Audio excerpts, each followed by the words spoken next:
Cuán firme cimiento se ha dado a la fe de Dios en su eterna palabra de amor. Con el propósito de compartir con usted las inmutables verdades de la palabra de Dios, presentamos A través de la Biblia, un estudio detallado y sistemático de toda la Biblia que le ayudará a conocer lo que Dios ha revelado para nuestro provecho espiritual.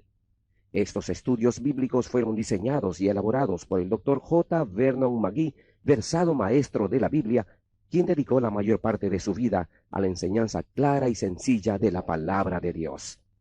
Acompáñenos, pues, mientras avanzamos en nuestro recorrido a través de la Biblia. Cuán firme cimiento la palabra de Dios. Es un gozo estar nuevamente con usted, amigo oyente, para traerle otro estudio de la serie A través de la Biblia. Continuamos hoy, amigo oyente, nuestro viaje por el Evangelio según San Mateo. En el capítulo 19 de este primer libro del Nuevo Testamento, cuyo estudio iniciamos hoy, encontramos lo siguiente. Jesús entra en Judea, proclama la norma de Dios para el matrimonio, presenta el único motivo lícito para el divorcio, bendice a los niños, se encuentra con un joven rico y menciona las recompensas de sus apóstoles en el reino venidero. En el desenlace de la acción en este Evangelio, nuestra atención se dirige ahora a la geografía. Jesús de nuevo entra en Judea viajando hacia Jerusalén por última vez antes de ser crucificado. Hay un propósito deliberado ahora en todo lo que hace y en todo lo que dice. Los versículos 1 y 2 de este capítulo 19 dicen: Aconteció que cuando Jesús terminó estas palabras, se alejó de Galilea y fue a las regiones de Judea al otro lado del Jordán. Y le siguieron grandes multitudes, y los sanó allí. Notamos aquí el movimiento de Jesús tanto en lo físico como en lo geográfico. Jesús se mueve gradualmente hacia el sur, hacia Jerusalén. En Cesarea de Filipo, Jesús anunció por primera vez su muerte. Así lo vimos en el capítulo 16 de este Evangelio, versículos 13 al 21. Volvió a Galilea en Mateo 17:22. Ahora entra en Judea. Este no fue su primero ni su segundo viaje, pues ya había estado en Jerusalén en otras ocasiones. Mateo acentuó el ministerio galileo de Jesús y no su ministerio en Jerusalén. Jerusalén fue el lugar de su crucifixión y no de su coronación.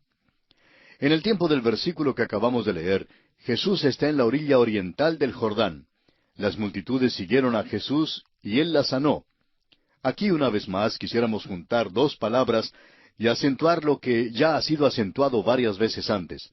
Una palabra es multitudes y la otra es sanó. No fueron solamente unos pocos los que fueron sanados, sino multitudes las que fueron sanadas. Al pasar el tiempo, esto nos impresiona más y más. Ahora, si uno cree que es sanador, pues no sería malo ir a los hospitales para desocuparlos. Eso es lo que hizo nuestro Señor cuando pasó aquí en la tierra. Sanó a todos. Si alguien quería ser sanado, podía ser sanado si solo acudía a Jesús. Y así multitudes fueron sanadas. Al seguir a Jesús las multitudes, los fariseos se acercaron a Él con una pregunta en cuanto al divorcio. Leamos el versículo 3 de este capítulo 19 de Mateo. Entonces vinieron a Él los fariseos, tentándole y diciéndole: ¿Es lícito al hombre repudiar a su mujer por cualquier causa? Los cristianos todavía hacen esta pregunta hoy en día. De modo que antes de considerar el versículo en cuestión, vamos a considerar algún material que servirá como base para este tema. Dios ha dado al género humano ciertas cosas para ayudarle a alcanzar el bienestar y la felicidad. Por ejemplo, Dios, por amor al hogar, ha instituido el matrimonio. El matrimonio es la protección de Dios para el hogar, y es algo que Él ha establecido para servir de bendición a toda la humanidad, ya sean las personas salvas o no. Dios ha dado la pena de muerte para la protección de una nación y para proteger las vidas de las personas que viven bajo su jurisdicción. Dios dio la ley del sábado para la protección de la salud de cada individuo. Un día de descanso por semana fue designado para darle descanso al hombre, de modo que pudiera llevar a cabo su trabajo durante los otros 6 días. Tenemos pues aquí leyes para el individuo, la familia y la nación. En el principio Dios dio solamente algunas leyes generales, pero más tarde las amplificó y las hizo más específicas. Ahora, al pasar a esta pregunta que tiene que ver con el matrimonio y el divorcio, vemos que es formulada dentro del contexto pequeño de la nación de Israel, por supuesto, pero el Señor la responde a la luz del cristianismo de hoy en día. Los fariseos le dijeron, ¿es lícito al hombre repudiar a su mujer por cualquier causa? La ley mosaica había permitido el divorcio sobre una base liberal. En Deuteronomio 24:1 leemos, Cuando alguno tomare mujer y se casare con ella, si no le agradare por haber hallado en ella alguna cosa indecente, le escribirá carta de divorcio y se le entregará en su mano y la despedirá de su casa. Un divorcio no era tan malo ante la ley mosaica como lo era un matrimonio con un extraño. En Levítico capítulo 22, versículos 12 y 13 leemos, La hija del sacerdote, si se casare con varón extraño, no comerá de la ofrenda de las cosas sagradas. Pero si la hija del sacerdote fuere viuda o repudiada, y no tuviere prole, y si hubiere vuelto a la casa de su padre, como en su juventud, podrá comer del alimento de su padre, pero ningún extraño coma de él. Con el pasar del tiempo, la ley mosaica llegó a tener poco sentido, debido a que se otorgaba el divorcio sobre el pretexto más trivial. Por ejemplo, un motivo podía haber sido si la señora al estar cocinando dejaba quemar la comida. Leamos los versículos 4 al 6 de Mateo 19. Él, es decir, Jesús, respondiendo les dijo, ¿No habéis leído que el que los hizo al principio, varón y hembra los hizo, y dijo, Por esto el hombre dejará padre y madre, y se unirá a su mujer, y los dos serán una sola carne? Así que no son ya más dos, sino una sola carne. Por tanto, lo que Dios juntó, no lo separe el hombre. Este fue el plan original de Dios para el hombre y la mujer antes que el pecado entrara en la familia humana. El divorcio no fue incluido en el plan original de Dios. El divorcio siempre es el resultado del pecado. Veamos otros detalles en cuanto al divorcio en los versículos 7 y 8 de este capítulo 19 de Mateo. Le dijeron, ¿por qué pues mandó Moisés dar carta de divorcio y repudiarla? Él les dijo, por la dureza de vuestro corazón, Moisés os permitió repudiar a vuestras mujeres, mas al principio no fue así. El divorcio no fue un mandamiento, sino que fue permitido bajo la ley mosaica por causa del pecado. El matrimonio es un don de Dios. Ha sido y es la relación humana más tierna, más íntima y más dulce de todas las relaciones humanas. El apóstol Pablo, en su carta a los Efesios, capítulo 5, versículos 25 al 33, lo utilizó para representar la relación entre Cristo y su iglesia. Y así es que sólo los creyentes pueden demostrar esta relación tan alta y santa. Pero si un creyente cae, y la amargura y dureza de corazón entran al matrimonio, pues aquel matrimonio llega a ser sólo una farsa vacía y una burla de lo que verdaderamente debe ser el matrimonio. El matrimonio o bien es un cielo o es un infierno. No hay un tercer lugar para el matrimonio, pues si las cosas no andan como deben, si no hay la completa confianza mutua, si no hay la ternura y la consideración del uno para con el otro, pues aquella pareja se va a encontrar en situaciones muy difíciles. Hoy en día parece que aún entre los creyentes son muchos los que encuentran que el matrimonio es para ellos algo inestable. Ahora veremos que el Señor tratará el problema del divorcio. Dios es siempre misericordioso para con nosotros, aunque su ideal nunca ha sido el divorcio. Reconocemos que estamos viviendo en un tiempo y en una cultura en la cual la gente está más y más abierta en cuanto a la cuestión del divorcio. Hay multitudes de personas que han experimentado el divorcio. Y la base para el divorcio es siempre la misma, el pecado. Y después de todo, todos somos pecadores. No olvidemos que Dios perdona el pecado. Dios perdona a los asesinos y también a los que han sido divorciados. En este sentido, un pecado no es peor que otro. Pero creemos que lo que nos falta hacer es reconocer la causa del divorcio, que es el pecado, y hacer algo en cuanto a ello. Leamos el versículo 9 de este capítulo 19 de Mateo. Y yo os digo que cualquiera que repudia a su mujer, salvo por causa de fornicación, y se casa con otra, adultera. Y el que se casa con la repudiada, adultera. El adulterio rompe la relación del matrimonio y provee el único motivo lícito, según la Biblia, para el divorcio. Es verdad que en muchas naciones las cortes aceptan muchos otros motivos para el divorcio, pero esta es en verdad la regla a la que todo creyente tiene que atenerse. Los creyentes pueden alejarse o separarse por otros motivos, y ese parece ser el sentido de la primera carta a los Corintios capítulo 7. Pero el divorcio se permite solo sobre la base del adulterio. En su análisis de este versículo 9 del capítulo 19 del Evangelio según San Mateo, el Dr. J. Vernon McGee, autor de estos estudios bíblicos, expresa que el divorcio fue otorgado con el fin de permitir que se vuelva a casar la persona inocente. Esta regla es aplicable solo a los creyentes, sigue diciendo el Dr. McGee. Dios no está regulando aquí las vidas de los incrédulos, sino que Él quiere confrontar a los incrédulos primero con el mensaje de la cruz. El problema principal de una persona no creyente es que está perdida, ya sea soltero, casado o divorciado. Dios quiere entonces que el incrédulo venga a Cristo y no que discuta preguntas sobre el divorcio. Pero volviendo al creyente, el Dr. McGee reitera que este pasaje enseña que si ha habido adulterio en un matrimonio, esta es la única base para que la persona inocente en ese matrimonio pueda divorciarse y volver a casarse. Ahora debemos tener en cuenta que Dios espera que nosotros ejerzamos misericordia para con la parte ofensora y agotemos primero la vía del perdón antes de considerar cualquier posibilidad de divorcio. Ahora veamos los versículos 10 al 12 de este capítulo 19 de Mateo. Le dijeron sus discípulos, si así es la condición del hombre con su mujer, no conviene casarse. Entonces él les dijo, no todos son capaces de recibir esto, sino a aquellos a quienes es dado. Pues hay eunucos que nacieron así del vientre de su madre, y hay eunucos que son hechos eunucos por los hombres, y hay eunucos que asimismo se hicieron eunucos por causa del reino de los cielos. El que sea capaz de recibir esto, que lo reciba. Esta parte de la Escritura es un principio y no es un reglamento. Hay quienes han hecho el reglamento de que ciertos miembros de la Iglesia no pueden casarse. No se puede hacer de este principio divino ningún reglamento.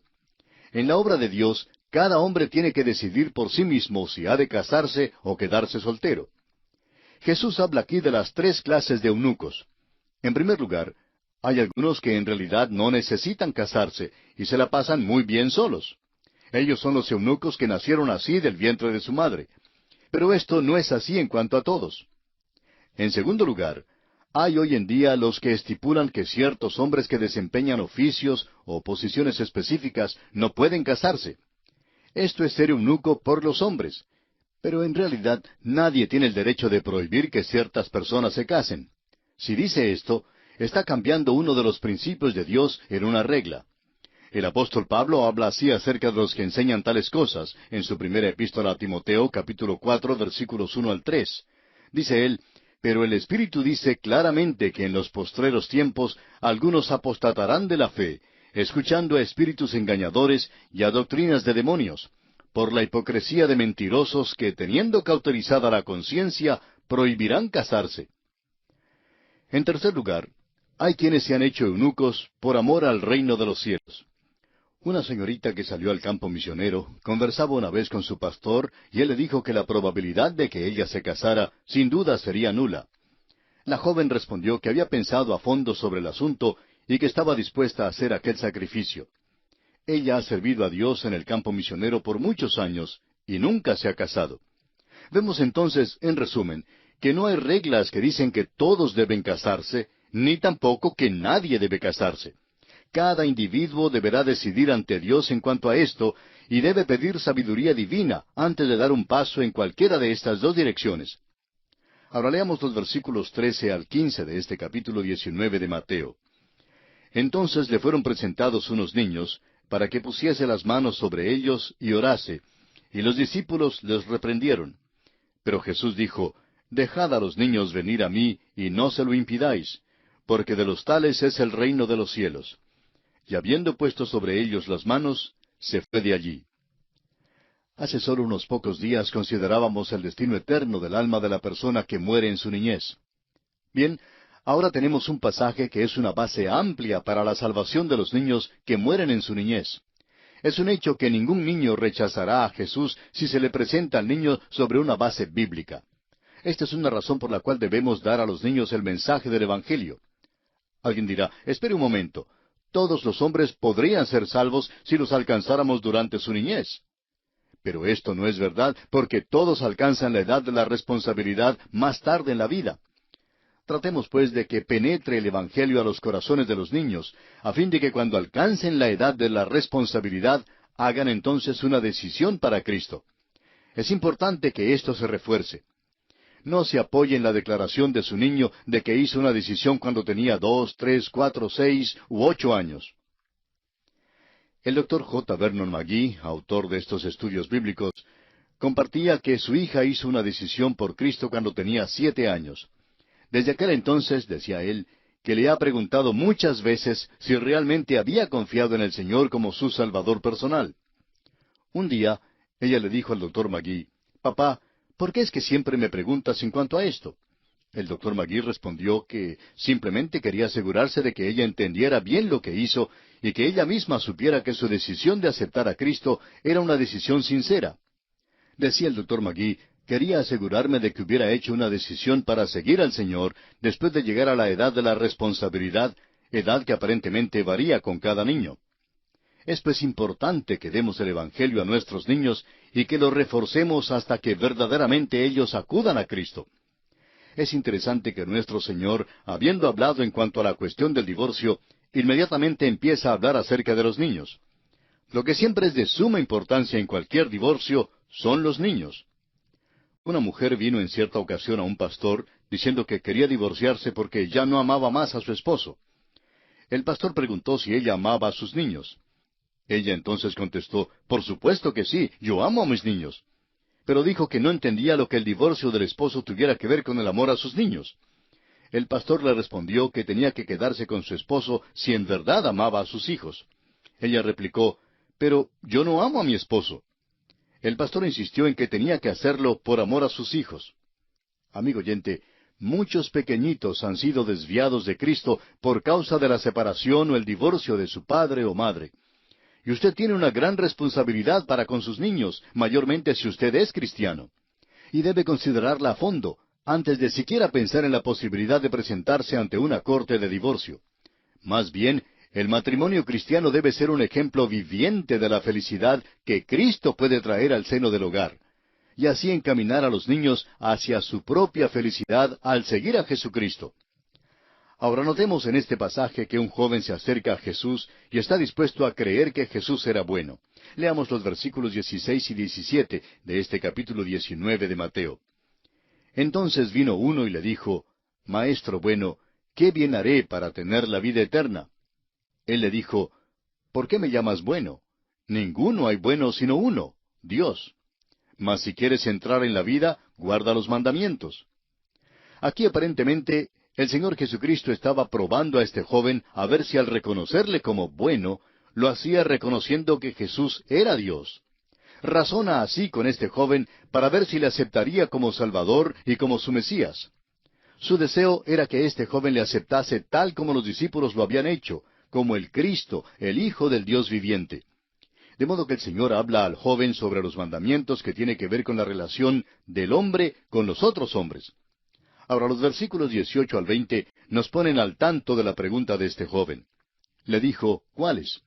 Y Jesús dijo, no matarás, no adulterarás, no hurtarás, no dirás falso testimonio, honra a tu padre y a tu madre, y amarás a tu prójimo como a ti mismo. El joven le dijo, todo esto lo he guardado desde mi juventud, ¿qué más me falta? El joven reconoció que le faltaba algo en su vida, y sin embargo se atrevió a decir que había guardado estos mandamientos. Ahora bien, los mandamientos que mencionó el Señor fueron los últimos en el Decálogo, y son los que tienen que ver con las relaciones entre los hombres.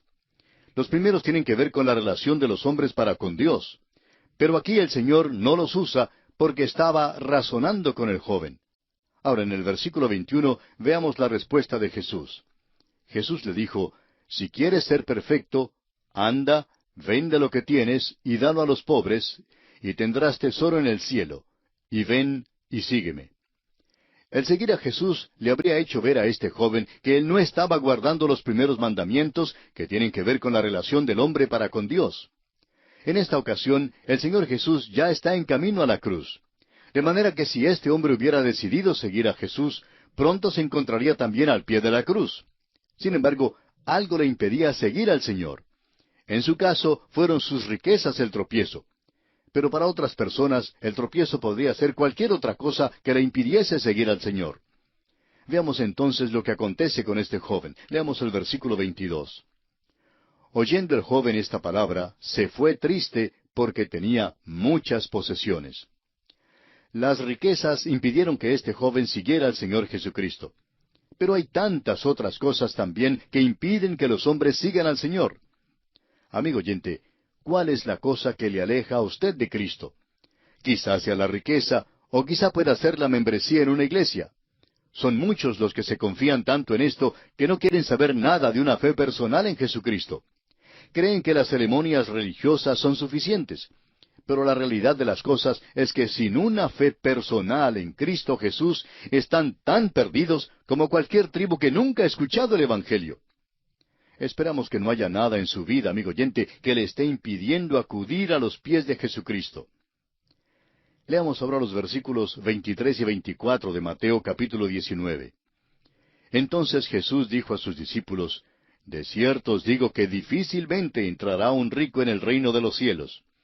Otra vez os digo que es más fácil pasar un camello por el ojo de una aguja que entrar un rico en el reino de Dios.